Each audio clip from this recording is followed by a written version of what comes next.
It's funny. When we talk about big Hollywood movies, we're usually thinking about what? Box office numbers, red carpets? Right. Who's wearing what? Exactly.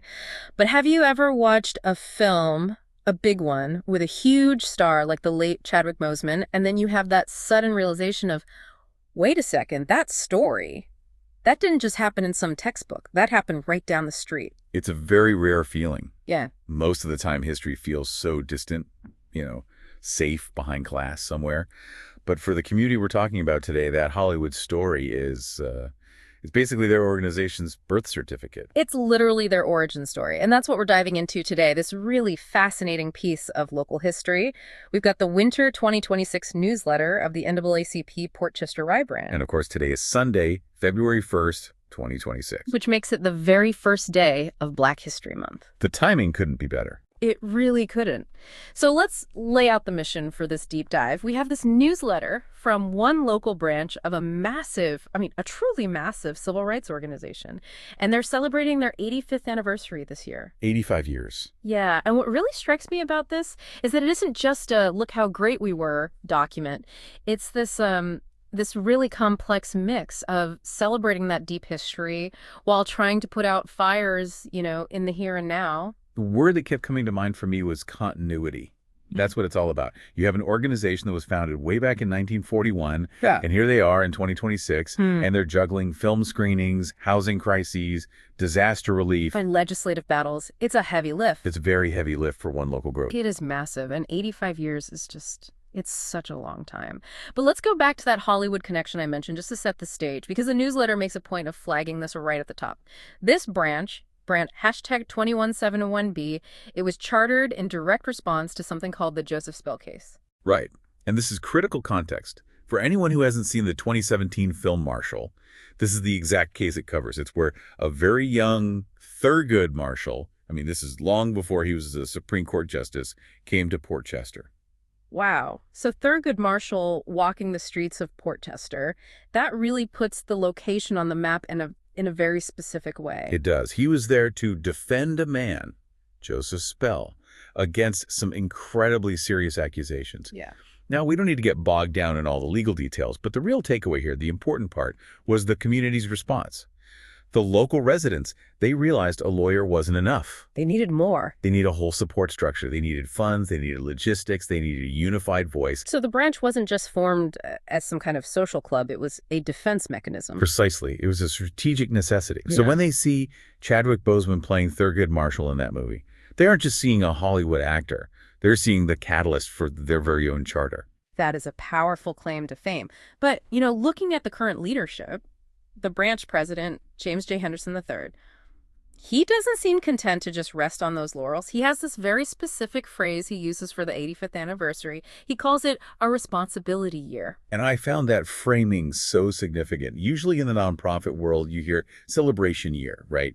Or jubilee. Yeah, words that make you think of a party. Balloons. A gala, exactly. But responsibility year, that implies a burden. A duty. And Henderson writes that their work isn't symbolic. He calls it, and this is a quote, real, local, and urgent. He also uses the phrase neighbors standing up for neighbors. And on the surface, that sounds a little quaint, like you're borrowing a cup of sugar.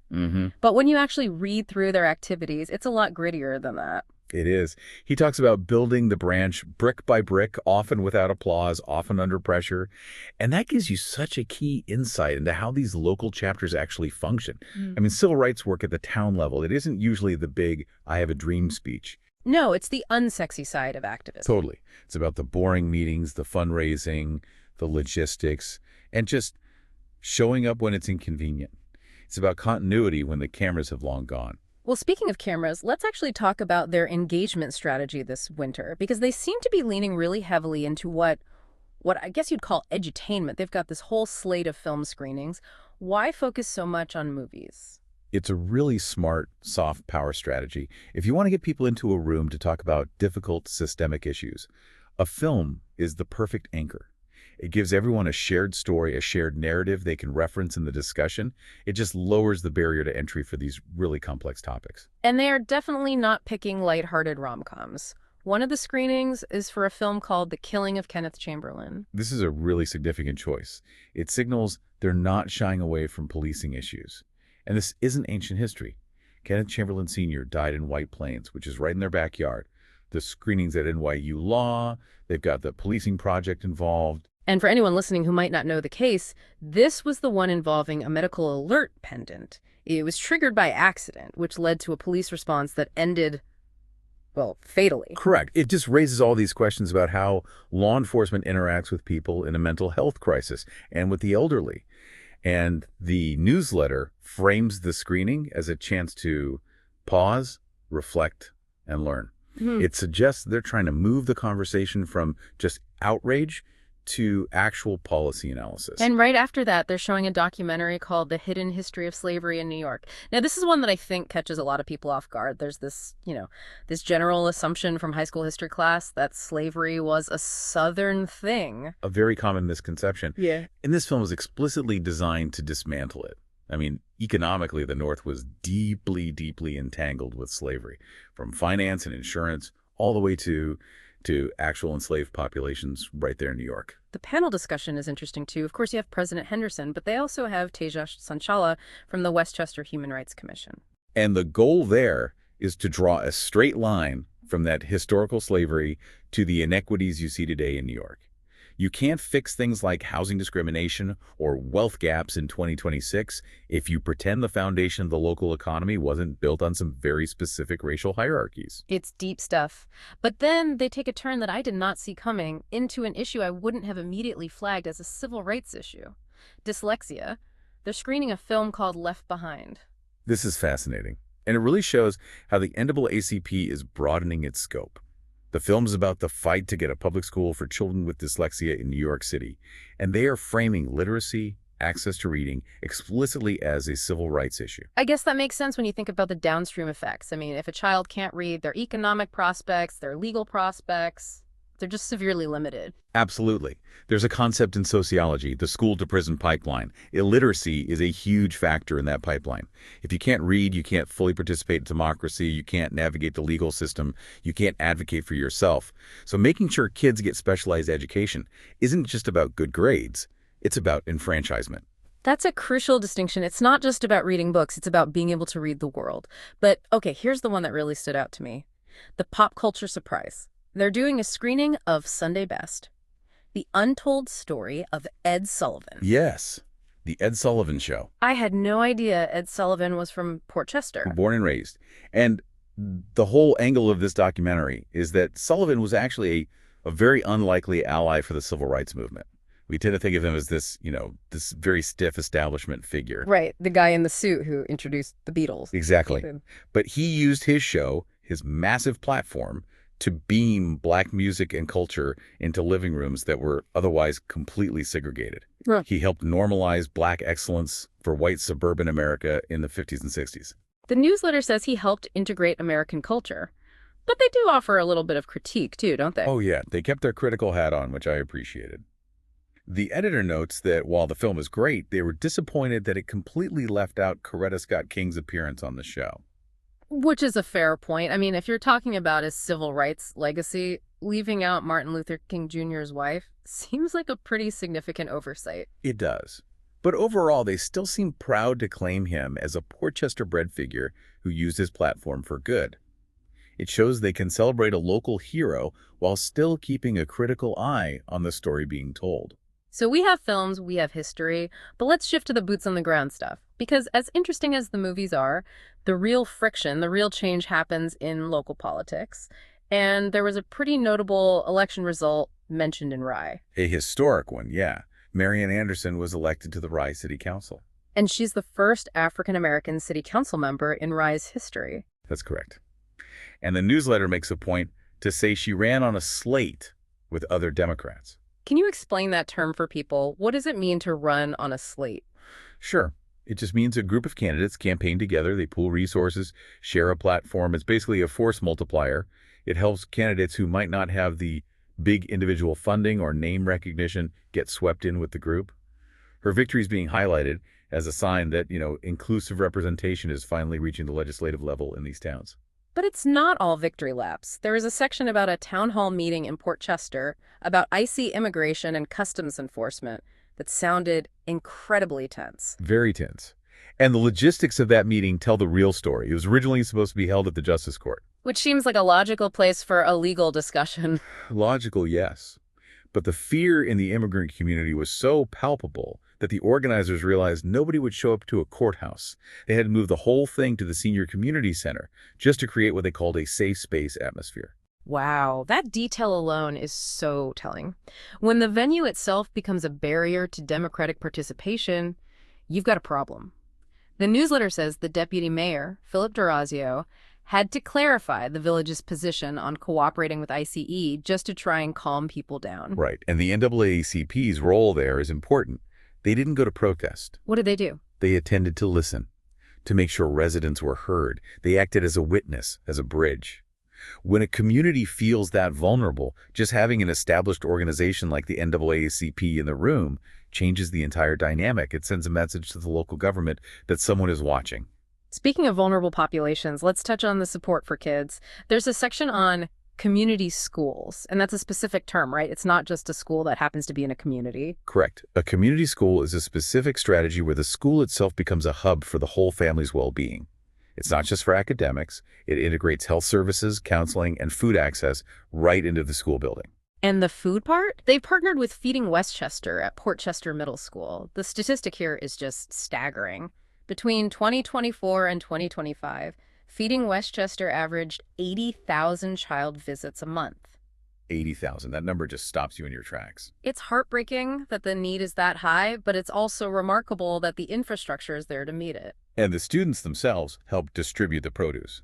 This goes right back to Henderson's responsibility theme. They aren't just giving kids food, they're teaching them service. It builds that civic muscle early on. They also give a shout out to a student, Joel Magana, whose peace poster is advancing to a UN competition, so they're feeding the spirit as well as the body. It paints a picture of a school system trying to plug every single gap, hunger, mental health, artistic expression. It's incredible. Now, shifting gears a bit to health. We mentioned it's February, so it's Black History Month, but it's also Heart Month. And the newsletter brings some data to the table that is, frankly, alarming. It is. They cite the fact that nearly 60% of African Americans over the age of 20 live with some form of cardiovascular disease. 60%. That's the majority of the adult population. It's the majority. And when you see a number like that, you have to look at what experts call the social determinants of health. Things like stress, diet, access to walkable neighborhoods, preventative care. So when they host a virtual forum called Becoming Heart Smart with a major hospital, they're basically treating health equity as a civil rights issue. Exactly. If one specific demographic is suffering from preventable heart disease at such disproportionate rates, the NAACP sees that as a justice issue, not just a medical one. You can't have equality if you don't have health. And their work isn't just local. They mentioned something called the Lucky Seven. What is that? It's a collaboration between 7 different Westchester branches of the NAACP. They all work together to organize relief for Jamaica after Hurricane Melissa. And the logistics were really interesting. They used a temporary tax waiver on relief shipments to get things there. That's the benefit of having a big, organized network. They know how to navigate the bureaucracy to get clothes and supplies down there efficiently without getting stuck in tariffs. It shows their definition of neighbor extends well beyond the Port Chester village limits. So now we have to zoom out a little, because this local branch is part of a much bigger machine. The New York State Conference is turning 90 this year. The big 9 knows. And the state president, L. Joy Williams, has some very ambitious goals. She wants to double their membership this year. And raise $1 million. $1 million. That's a serious war chest. And they need it. They're gearing up for a fight in Albany at their annual legislative conference. So what's on the agenda? What are they actually fighting for up there? Well, the newsletter lists some recent wins, like the prison omnibus bill. Yeah. They're also looking forward at technology. They mentioned regulations on AI. AI regulations. That feels very cutting edge for a 90-year-old organization. It is, but it's so necessary. We're seeing more and more evidence of algorithmic bias, where AI used in hiring or lending or even policing ends up discriminating against minorities because of the flawed data it was trained on. The NAACP is trying to get ahead of that curve to make sure technology doesn't just automate old forms of discrimination. That is a fascinating pivot. They're also fighting against expanded coordination between local police and ICE, which ties right back to that tense Port Chester Town Hall meeting we talked about. It's all connected. The fear people feel in that local town hall is directly driven by the policies they're fighting against in Albany.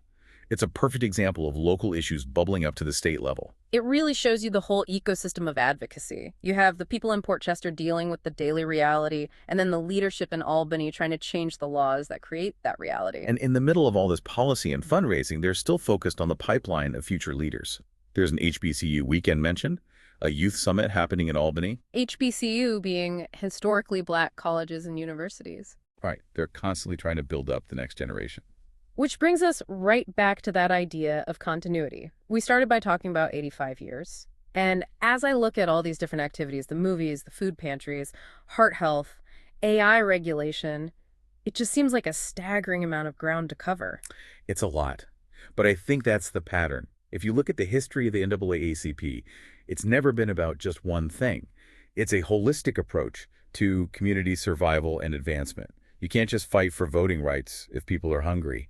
You can't just feed people if they're being discriminated against in housing. You have to do it all. And they make a point to acknowledge the people who started it all.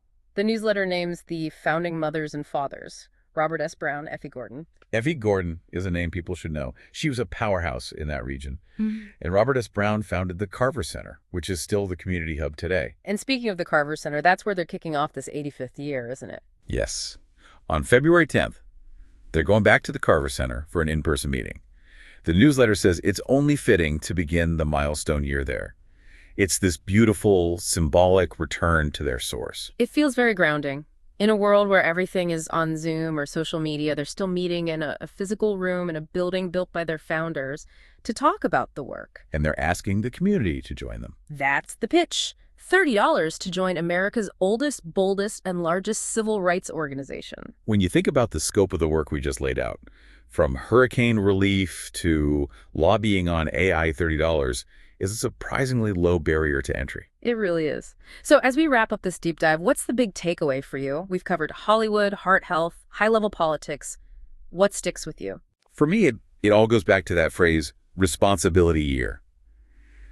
We tend to think of history as something static. It happened, it's over, we put it in the glass case.